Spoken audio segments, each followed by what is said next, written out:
Hi, I'm John Hornick. Welcome to my Impress Your Date series. This lesson is Adana Donair. The Donair seems to have been invented in Halifax, Nova Scotia, and is similar to the gyro. My version, which is sure to impress your date, was inspired by a version I saw on diners, drive-ins, and dives from an Ottawa restaurant called Aleppo Kitchen. I use a modified version of the meat mixture from my Adana kebab in my Impress Your Date series, so I called this Adana Donair. My Donair sauce is not quite as sweet as many of the Donair sauces on the internet, and I offer a variation that some Donair lovers may view as sacrilege. But the two Donair sauces in this lesson, and probably any Donair sauce, would be great on any grilled meat. In this lesson I use a mixture of beef and pork, but you can also use lamb, or any combination of the three. So let's start cooking. Okay, the first thing we're going to do is put together our meat mixture. So there we have about 8 ounces of 80/20 ground beef and about 8 ounces of ground pork. We're going to add the onions. These have been finely minced. And then we're going to add the garlic, which has also been finely minced. And then, I don't like to waste any, I like to get it all. Then we're going to add the cumin, the sumac, the Aleppo pepper, the parsley, the garlic powder,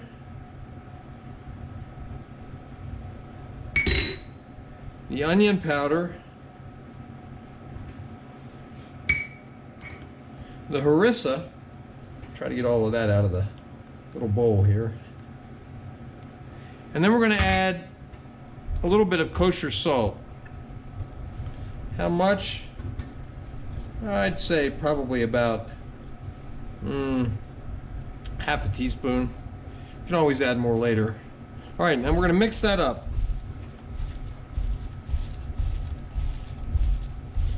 I'm kneading it.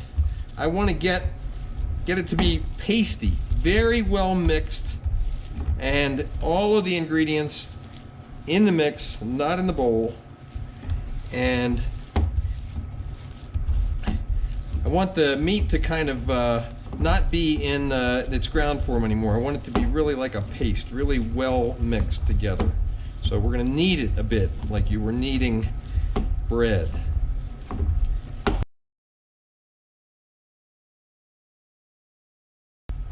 There, we have a nice, it kind of holds together like in a pasty ball. That's perfect, okay?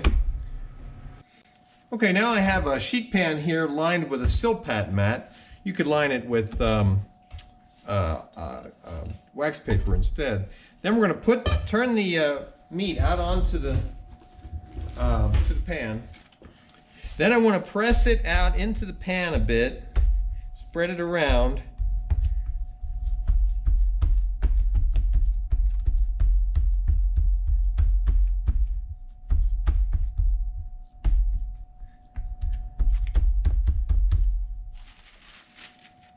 Then I want to put a piece of wax paper over the top.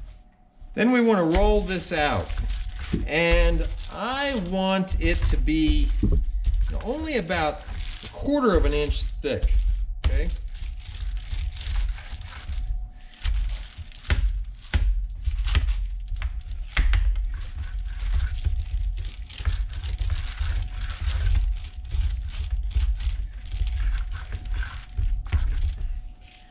Now what I want to do is I want to try to square it a bit. All right. Now if you have more meat, it will, it'll fill the pan better. But if you don't have enough to fill your pan, or you're using a larger sheet pan, then we want to try to square it up a bit at the corners. And we're going to keep working on it until we have it pretty much squared. The reason is we're going to be cutting this into rectangles that we'll then use for cooking. So I want to have, pretty rectangular piece to start with, so that when I cut it into smaller rectangles, I'll have rectangular shaped pieces and not odd shaped pieces. Okay, so we're just going to work it, square it up, Roll it some more until we have a nice rectangle about 1/4 of an inch thick.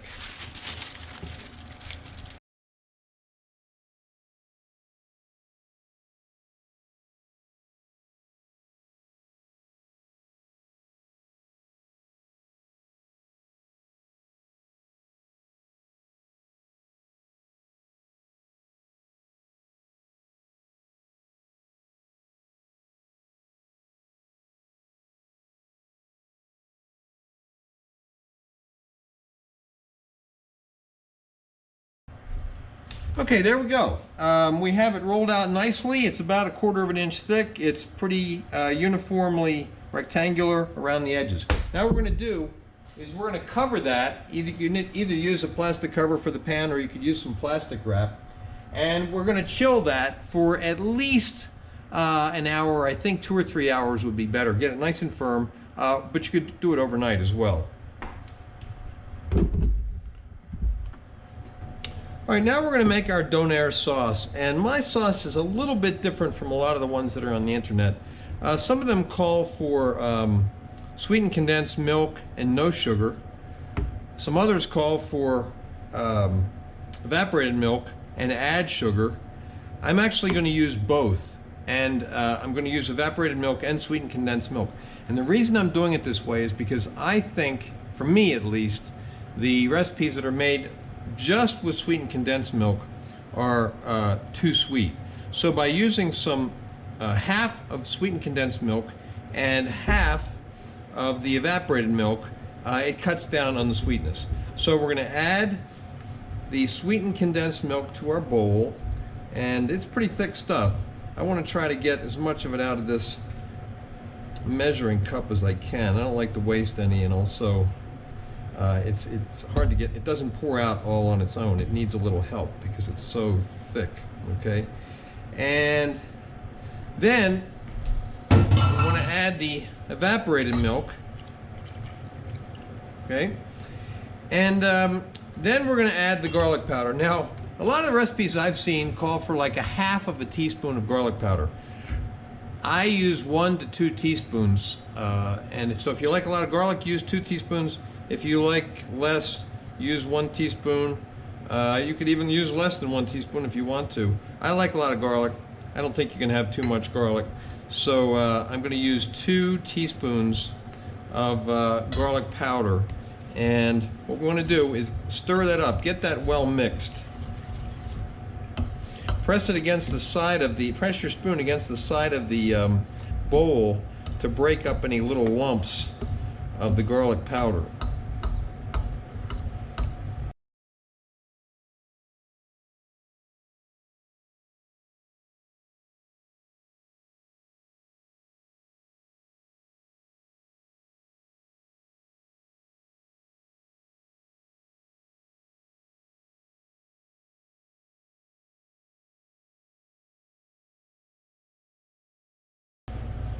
Okay, now we're going to add the vinegar, and I'm going to add that a little bit at a time and stir it in.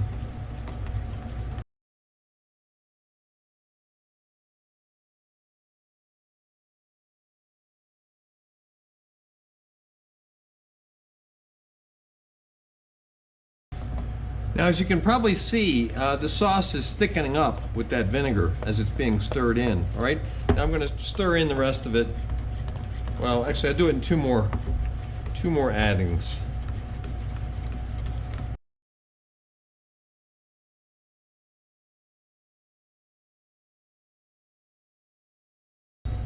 Now, there we go. Now, let's taste it. See what it tastes like. Good. Now, that is not as sweet as a lot of the Donair sauces that are out there on the internet, but I personally like it better.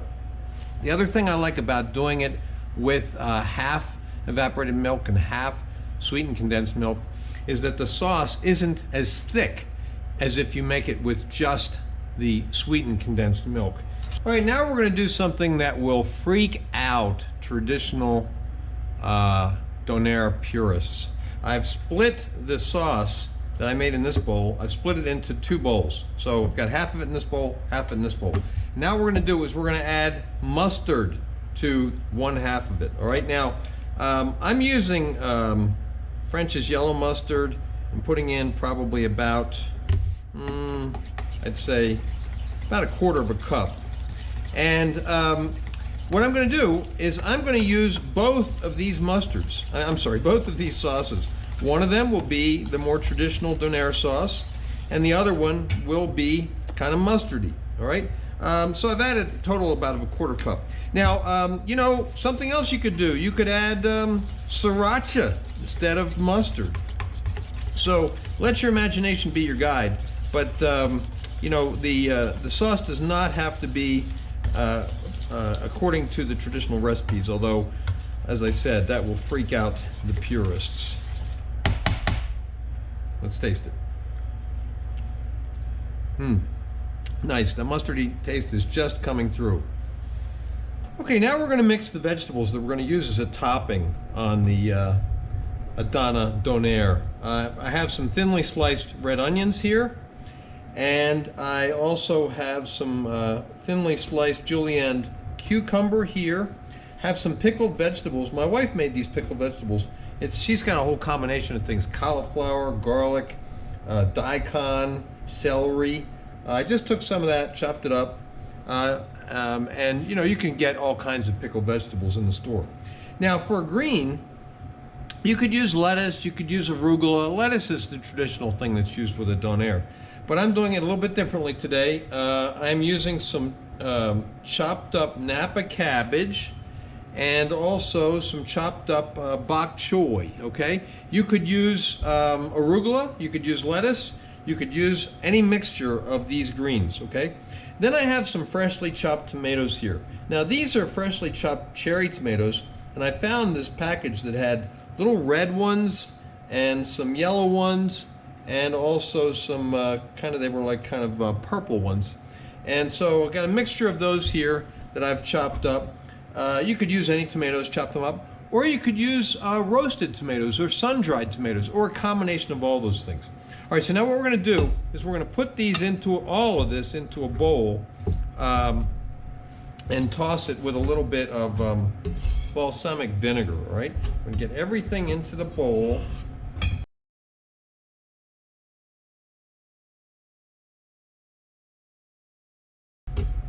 Now I haven't given you exact amounts of what to use here, because you can use any combination of things that you want. You could use scallions too.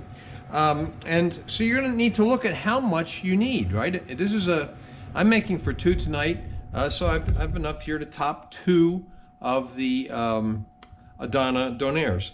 If you're making for more people, you'll need to make more. So you'll just have to judge based upon which particular toppings you choose and how many people you're serving. Now what we're going to do is take a little bit of balsamic vinegar, and we're not going to use much. I'd say really probably less than a tablespoon. We probably have like 2 teaspoons at the most. And we're just going to toss that to get everything having a little bit of a coating on it. There we go. Now, if you're not going to be plating pretty soon, you should cover it and put it in the fridge. But if you're going to be plating, you know, within the next 10 minutes or so, 10 or 15 minutes, you could just leave it out like this.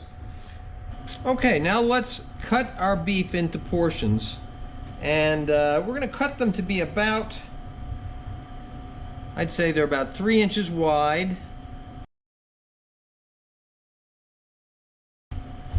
And then down the middle, so that's going to give us about 3 inches by 4 inches.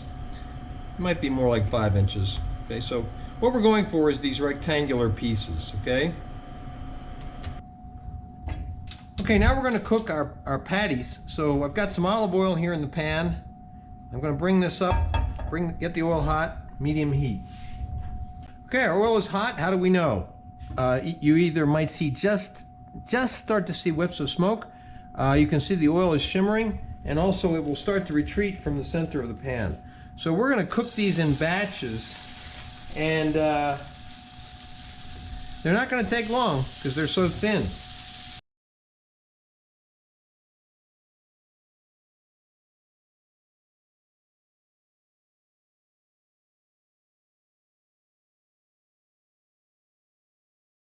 Yeah, I think these are probably pretty much done. We've got some nice brown on both sides.